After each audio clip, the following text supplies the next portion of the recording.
दोस्तों, इजराइल एक ऐसा देश है जिसे चारों ओर से उसके दुश्मन देशों ने घेर रखा है। इन सभी से घिरा होने के बावजूद भी इजराइल ने इनके नाक में दम कर रखा है। क्षेत्रफल में भारत की केरल से भी छोटा ये देश आज हर मामले में दुनिया के बड़े बड़े देशों से आगे है। इजराइल की खुफिया एजेंसी मोसाद के नाम से ही दुश्मनों के पसीने छूट जाते हैं।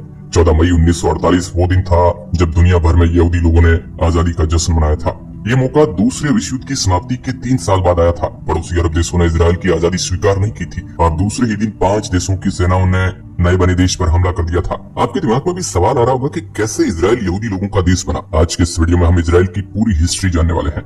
यहूदियों का नरसंहार और नए देश की मांग। दोस्तों, पूरी दुनिया के यहूदी 27 जनवरी को हॉलोकॉस्ट स्मरण दिवस मनाते हैं। इसे यहूदी नरसंहार के पीड़ितों की याद के तौर पर मनाया जाता है। दरअसल दोस्तों, द्वितीय विश्व युद्ध के दौरान हिटलर की नाजी सेना यहूदियों को ढूंढ ढूंढ कर मार रही थी। कई जगह पर यहूदियों को बुरी तरह मारा गया। रिपोर्ट्स कहती हैं कि 1941 से 1945 के दौरान लगभग 60 लाख यहूदियों को यूरोप में मौत के घाट उतरवा दिया गया था। इस नरसंहार ने यहूदियों के अंदर ये बात जगा दी कि अब उन्हें अपना एक देश चाहिए और फिर यहीं से शुरू हुई इजराइल बनने की कहानी। दोस्तों, आज जिस प्रकार इजराइल अपने चारों ओर दुश्मनों से घिरा हुआ देश है, आज मैप के अंदर जिस प्रकार इजराइल दिखता है, इसके पीछे बहुत लंबा इतिहास जुड़ा हुआ है। इतिहासकारों की माने तो इजराइल की जगह कभी तुर्की का ओटोमन साम्राज्य हुआ करता था, लेकिन जिस समय पहला विश्व युद्ध हुआ उस समय टर्की बुरी तरह हार गया था और इस इलाके को ब्रिटेन ने हथिया लिया था। ब्रिटेन उस समय बहुत बड़ी महाशक्ति के रूप में दुनिया के कई देशों पर कब्जा करके बैठा था। दूसरे विश्व युद्ध में अमेरिका और सोवियत संघ दो नई ताकतें बनकर उभरे और ब्रिटेन को इस युद्ध में काफी नुकसान उठाना पड़ा और 1945 में ब्रिटेन ने इस इलाके को यूनाइटेड नेशन को सौंप दिया।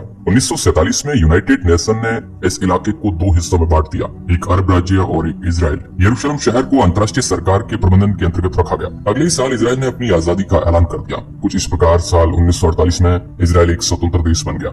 इजराइल के बनने के बाद लाखों की संख्या में फिलिस्तीनी अरबों को लड़ाई के दौरान पलायन करना पड़ा था। यहीं से फिलिस्तीनी शरणार्थी समस्या की शुरुआत हुई थी, जो आज तक जारी है। अरब देशों के करीब 6 लाख यहूदी शरणार्थी और विश्व युद्ध के दौरान यूरोप में जीवित बचे 2.5 लाख लोग इजराइल की स्थापना के कुछ सालों में वहां जाकर बसे। इससे इजराइल में यहूदी लोगों की संख्या 2 गुने से ज्यादा हो गई। इजराइल ने जैसे ही अपनी आजादी का ऐलान किया, इसके महज 24 घंटे के भीतर ही अरब देशों की संयुक्त सेनाओं ने उस पर हमला कर दिया, क्योंकि अरब देश इजराइल को एक देश के तौर पर मान्यता देने के बिल्कुल खिलाफ थे। इसलिए इजराइल का देश बनना उनके लिए बहुत बड़ी परेशानी का कारण था। इजराइल के लिए ये लड़ाई कठिन जरूर थी, लेकिन इजराइल ने इसका डटकर सामना किया और काफी लंबे समय तक ये लड़ाई चलने के बाद आखिर में इस लड़ाई के अंदर अरब देशों की सेनाओं की हार हुई। युद्ध समाप्त होने के साथ ही इजराइल की 120 सदस्यीय संसद के लिए 25 जनवरी 1949 को पहला चुनाव हुआ, जिसमें यहाँ के नागरिकों ने बढ़ चढ़कर हिस्सा लिया और डेविड बेन गुरियन देश के पहले प्रधानमंत्री चुने गए। इस वक्त दुनिया की कुल यहूदी आबादी के 40% से ज्यादा लोग इजराइल में रहते हैं। इजराइल दुनिया का अकेला यहूदी देश है, लेकिन 1967 में हुई 6 दिन की लड़ाई ने फिलिस्तीन के काफी बड़े हिस्से को